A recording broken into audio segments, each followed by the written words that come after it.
Los reguladores de los Estados Unidos han iniciado una ofensiva contra las criptomonedas y parece que el resto del mundo podría seguir su ejemplo. El motivo es que el FSB publicará sus normas globales para la regulación de las criptomonedas durante los próximos meses. Su reciente informe sobre la DeFi nos ofrece una muestra de lo que está por venir. Hoy vamos a contarte todo lo que necesitas saber sobre el FSB, resumir su reciente informe sobre la DeFi y decirte exactamente lo que podría significar para el mercado de las criptomonedas. El Consejo de Estabilidad Financiera o FSB, al que no hay que confundir por sus siglas con la CIA rusa, es una organización internacional que, como su nombre indica, debe garantizar la estabilidad del sistema financiero global. Naturalmente, el FSB fue creado en 2009 por los países del G20 en respuesta a la crisis financiera de 2008. Lo creas o no, el FSB está patrocinado y financiado por el Banco de Pagos Internacionales o BIS. Para los que no estén familiarizados, el BIS es el banco de los bancos centrales y recientemente ha estado ayudando a los bancos centrales de todo el mundo a desarrollar sus monedas digitales de Banco Central o CBDCs. El BIS es totalmente anticriptomonedas. Como muchas otras organizaciones internacionales no elegidas y que no rinden cuentas, las recomendaciones en materia de regulación del FSB tienden a convertirse en ley en sus países miembros, aunque el FSB no tenga ningún poder legal per se. Más de 20 países son miembros del FSB, entre ellos el G20 y algunos más. A diferencia de muchas otras organizaciones internacionales no elegidas y que no rinden cuentas, el FSB admite abiertamente en su página web que sus recomendaciones en materia de regulación se convierten en leyes en los países miembros. Citamos: las políticas desarrolladas en pos de esta agenda son aplicadas por las jurisdicciones y las autoridades nacionales. La página web del FSB también especifica los 3 pasos para abordar los riesgos percibidos para el sistema financiero. El primero es el seguimiento de los riesgos potenciales, el segundo es el desarrollo de políticas para estos riesgos potenciales y el tercero es el seguimiento de la aplicación de las políticas del FSB en los países miembros. Parece que el FSB empezó a vigilar al sector de las criptomonedas en 2016. El motivo fueron las reformas de la organización ese año que incluían la supervisión de las innovaciones financieras para detectar posibles riesgos para la estabilidad financiera. El interés del FSB por las criptomonedas aumentó en 2019 y 2020 debido al proyecto Libra de Facebook. Este interés volvió a aumentar a finales de 2021 y principios de 2022. Esto se debió, por supuesto, al enorme crecimiento del mercado de las criptomonedas que alcanzó una capitalización de casi $3 billones. En febrero de 2022, el presidente del FSB, Klaas Knot, declaró oficialmente que las criptomonedas podían plantear riesgos para la estabilidad financiera. Sin embargo, no fue hasta la implosión de Terra, el pasado mes de mayo, cuando el FSB empezó a avanzar hacia el desarrollo de una política real para abordar los riesgos percibidos para la estabilidad financiera que plantean las criptomonedas. Al parecer, los países del G7 presionaron al FSB para que publicara recomendaciones en materia de regulación de las criptomonedas lo antes posible. El pasado octubre, el FSB empezó a recibir comentarios públicos sobre su propuesta de marco para la regulación de las criptomonedas. En un vídeo de noviembre, un director del FSB reveló que se realizarían más consultas públicas durante el primer trimestre de este año y que el FSB publicaría el marco final para la regulación de las criptomonedas en julio. Aunque actualmente no está claro cómo serán las recomendaciones finales del FSB para la regulación de las criptomonedas, Klaas dio algunas pistas durante una mesa redonda en la conferencia de Davos del Foro Económico Mundial, de la que ya hablamos en otro vídeo. Klaas reveló que el FSB se ha centrado más en las criptomonedas recientemente.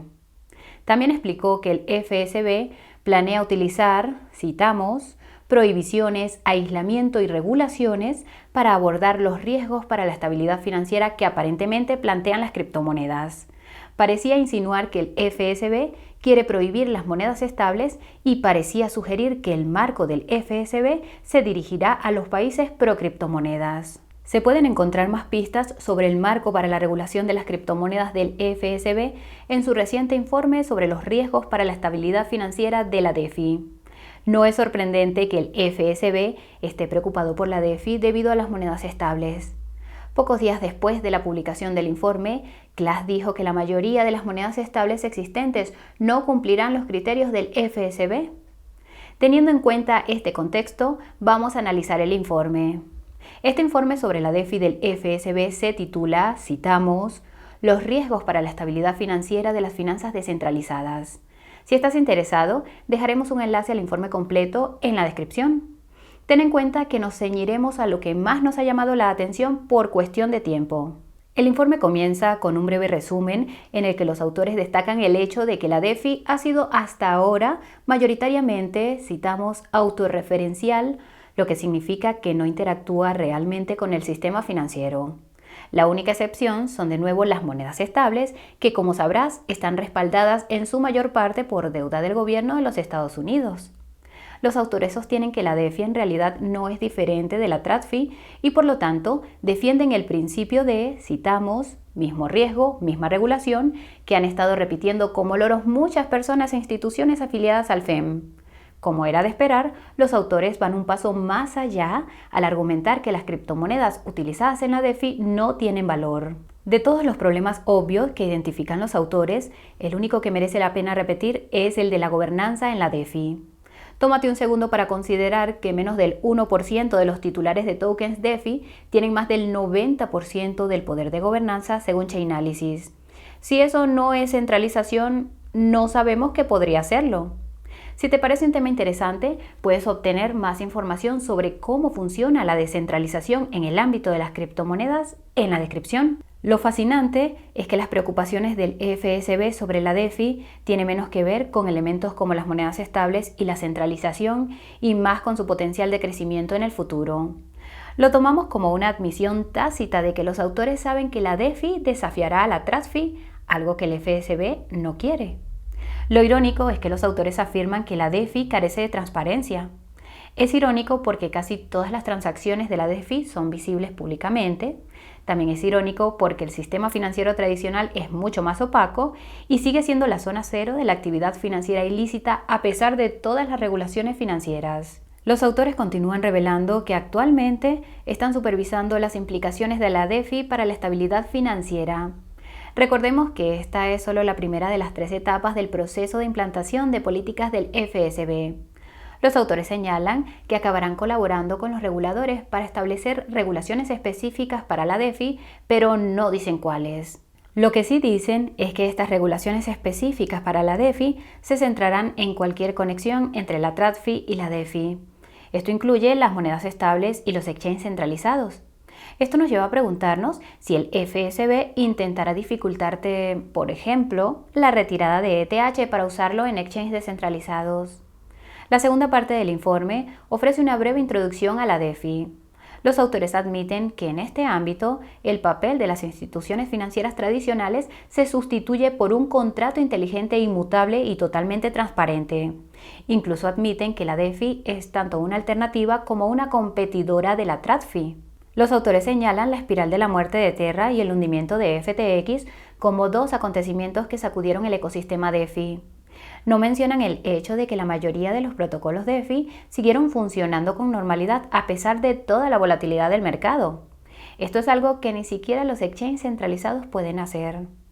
Los autores subrayan que los reguladores de todo el mundo deben trabajar para subsanar las lagunas de las regulaciones relacionadas con la DeFi. Como referencia, la mayoría de las regulaciones sobre criptomonedas que hemos visto anunciadas por los países hasta ahora se refieren al mercado de las criptomonedas en su conjunto. Estas regulaciones han omitido principalmente a la DeFi y a los NFTs. Al final de la introducción se remite al lector al apéndice 1 por si quiere entender cómo funcionan los protocolos DeFi.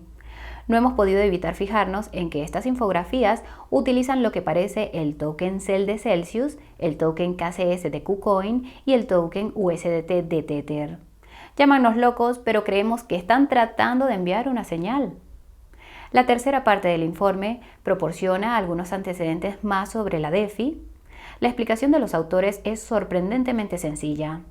La DeFi consta de 4 elementos: cadena de bloques, contratos inteligentes, protocolos DeFi, que son una combinación de contratos inteligentes, y dApps DeFi, que constituyen la interfaz. Los autores subrayan el hecho de que muchos protocolos DeFi fueron financiados por inversores de capital riesgo que obtuvieron a cambio una gran parte de los tokens de gobernanza. También subrayan el hecho de que los desarrolladores de estos protocolos DeFi también tienden a retener una participación significativa de los tokens de gobernanza para sí mismos. Nada bueno. Tras argumentar que la DeFi es casi igual que la TradFi, los autores hablan de la importancia de Ethereum y de los emisores centralizados de monedas estables como Tether y Circle en la DeFi. Argumentan que el atractivo de la DeFi procedía de sus elevados rendimientos que desde entonces han bajado.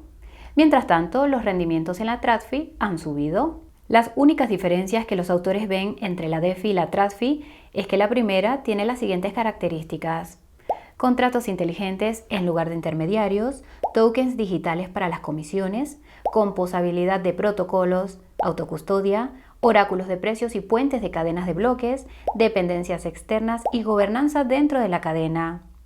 Lo que estás viendo aquí es cómo ve el FSB la DeFi en relación con el sistema financiero actual y todas las personas e instituciones implicadas. Es bastante caótico, pero parece preciso. La única corrección que haríamos es que no se necesita un exchange centralizado para conseguir ETH. Existe el trading P2P. Tras señalar correctamente que una gobernanza descentralizada de verdad dificulta el ajuste de los protocolos DeFi, los autores analizan los productos y servicios que ofrece la DeFi. Entre ellos se incluyen los préstamos, el trading, la gestión de activos, los activos sintéticos y el trading al margen. Suena bastante bien. La cuarta parte del informe profundiza en las vulnerabilidades de la DeFi y los autores identifican 4. Se trata de fragilidades operativas, desajustes de liquidez y vencimientos, apalancamientos e interconectividad. Las interacciones de estos y otros factores pueden verse en esta imagen. Para que quede claro, las fragilidades operativas incluyen cuestiones relacionadas con la gobernanza, las cadenas de bloques, los contratos inteligentes y los oráculos. Los desajustes de liquidez y vencimientos se refieren en esencia a los pánicos bancarios y los autores utilizan Terra como ejemplo. Apalancamiento significa endeudamiento, como el uso de ETH como garantía para pedir préstamos o hacer trading de criptomonedas. La interconectividad es el punto en el que la situación se pone interesante, ya que los autores sostienen que todo el ecosistema DeFi depende de los 4 protocolos DeFi más importantes debido a su interconectividad. Una vez más señalan a Terra como ejemplo de lo que puede ocurrirle al ecosistema DeFi si falla uno de estos protocolos. Los autores también argumentan que los exchanges centralizados pueden desestabilizar la DeFi si empiezan a desempeñar un papel demasiado importante en su ecosistema. Es una preocupación válida porque para el usuario medio de criptomonedas es más fácil acceder a la DeFi a través de un exchange que acudir directamente al protocolo. Esto conduce a una concentración de liquidez. En cuanto a otras vulnerabilidades, los autores identifican la integridad del mercado, alias manipulación del mercado, el arbitraje regulador, alias ausencia de regulaciones, y la criptonización, alias adopción de las criptomonedas por parte de los países. La tercera parece ser una preocupación real para el FSB porque implica que las criptomonedas sustituyan al dinero fiat. Esto parece inevitable, teniendo en cuenta que los bancos centrales podrán tener criptomonedas en sus balances a partir de enero de 2025. Esto se anunció a finales del año pasado y en nuestra opinión es el titular sobre criptomonedas más importante hasta la fecha. Puedes obtener más información al respecto siguiendo el enlace que hemos dejado en la descripción. La quinta parte del informe habla de, citamos, las interrelaciones y los canales de transmisión entre la DeFi y la TradFi. Los autores identifican 4: la exposición directa e indirecta a la DeFi por parte de la TradFi, los efectos de confianza, los efectos de riqueza y el uso de criptomonedas para pagos y liquidaciones. En cuanto a la exposición directa e indirecta a la DeFi por parte de la TradFi, los autores se centran en los préstamos DeFi, la creación de mercado, la custodia de monedas estables y los préstamos de monedas estables a bancos. Prestan especial atención, como ámbito de preocupación, a la tokenización de otros activos del mundo real, además de las monedas estables. Los autores también están preocupados por el hecho de que los inversores institucionales sigan interesados en las criptomonedas y la DeFi a pesar del hundimiento del mercado. Es sorprendente ver que el FSB lo admite, pero suponemos que este interés puede empezar a disminuir a medida que los reguladores intensifiquen su ofensiva contra la industria de las criptomonedas en los Estados Unidos. Si te interesa el tema, puedes encontrar más información sobre la operación Chokepoint 2.0 en la descripción. Continuemos. En cuanto a los efectos de confianza, esto parece ser una referencia a la adopción de la DeFi por parte de la gente normal. Parece que al FSB le preocupa que la gente pueda empezar a invertir en las criptomonedas y en la DeFi en vez de en el sistema financiero tradicional. Los autores parecen aliviados de que la adopción minorista de la DeFi haya sido baja por ahora. Curiosamente, parece que los autores se han saltado la parte de los efectos sobre la riqueza y han pasado directamente a los pagos con criptomonedas que según ellos tampoco han despegado todavía. Lo preocupante es que hablen de monedas estables descentralizadas como DAI y Frax, sugiriendo que podrían ser el blanco de las regulaciones DeFi. Tras hablar del hundimiento de FTX por enésima vez, los autores esbozan 3 escenarios para la evolución de la DeFi. El primer escenario es que la DeFi siga siendo un nicho del sector relativamente pequeño, en cuyo caso al FSB no le preocupa ningún riesgo para la estabilidad financiera, ya que las conexiones con la TradFi serían limitadas. El segundo escenario es que la DeFi se convierta en parte de las finanzas convencionales, que es el resultado que preocupa al FSB. Por eso a los autores parece gustarles el tercer escenario en el que la DeFi muere, pero todas las asombrosas innovaciones surgidas del sector permanecen para ser explotadas por las instituciones corruptas de la TradFi. Esto enlaza con la sexta parte del informe que trata sobre cómo planea el FSB supervisar la evolución de la DeFi. Los autores empiezan reiterando que obtener datos de calidad de la DeFi es un problema. Dicen que esto se debe a que los datos de la DeFi son difíciles de analizar, los usuarios son pseudoanónimos y hay muchas transacciones fuera de la cadena. También dicen que hay una falta de información en la DeFi y que sus protocolos están incentivados para manipular los datos. Suponemos que no han entendido que hay muchos datos en la DeFi, que el KYC en los exchanges significa que es fácil identificar a los usuarios, que los datos dentro de la cadena no se pueden falsificar y que las transacciones fuera de la cadena no forman parte de la DeFi. Curiosamente, la propia metodología de los autores para medir el tamaño del mercado DeFi imita la de las populares plataformas de análisis DeFi que casi todos los usuarios del sector conocen. Esto incluye el seguimiento del valor total bloqueado, el número de protocolos, la capitalización de mercado de las monedas estables y el número de usuarios activos. En cuanto al seguimiento de las vulnerabilidades, el FSB planea centrarse en la concentración de la propiedad de los tokens de gobernanza, las interrupciones de los proveedores de infraestructura como los oráculos, los problemas de liquidez en los protocolos DeFi, los niveles de apalancamiento y la concentración de TVL en los mayores protocolos DeFi, además de su interconectividad. En cuanto al seguimiento de las interconexiones y los canales de transmisión, el FSB planea centrarse en, citamos, los bancos con modelos de negocio adaptados al mercado de las criptomonedas y a la participación de inversores institucionales en la DeFi. Por si no te has dado cuenta, las medidas contra las criptomonedas a nivel bancario ya han comenzado. Esto está relacionado con la séptima y última parte del informe, que es la conclusión. Los autores concluyen repitiendo que la DeFi no difiere significativamente de la TradFi, sobre todo porque la mayoría de los protocolos DeFi tienden a estar controlados centralmente por un pequeño grupo de titulares de tokens de gobernanza, normalmente los inversores de capital riesgo y el equipo. Los autores repiten que el FSB tiene previsto supervisar la evolución de la DeFi, especialmente en materia de tokenización de activos del mundo real. El FSB también colaborará estrechamente con los organismos reguladores para hacer un seguimiento de hasta qué punto está interconectada la DeFi con el sistema financiero tradicional y considerar una regulación específica para la DeFi. Los autores repiten que centrarse en los puntos de entrada al ecosistema DeFi será una buena forma de mantenerlo bajo control, especialmente en las monedas estables y los exchanges centralizados. Insinúan que ambos podrían estar sujetos a cargas normativas adicionales si ofrecen acceso a la DeFi. Vaya. Esto nos lleva a la gran pregunta y es ¿qué revela el informe sobre la DeFi del FSB sobre sus próximas recomendaciones para la regulación de las criptomonedas? En resumen, sugiere que esta regulación se centrará en separar a las criptomonedas del sistema financiero tradicional, algo que ya está empezando a ocurrir en los Estados Unidos. Esto no es una coincidencia, porque las organizaciones internacionales no elegidas y que no rinden cuentas, como el FSB, tienden a seguir el ejemplo de los Estados Unidos.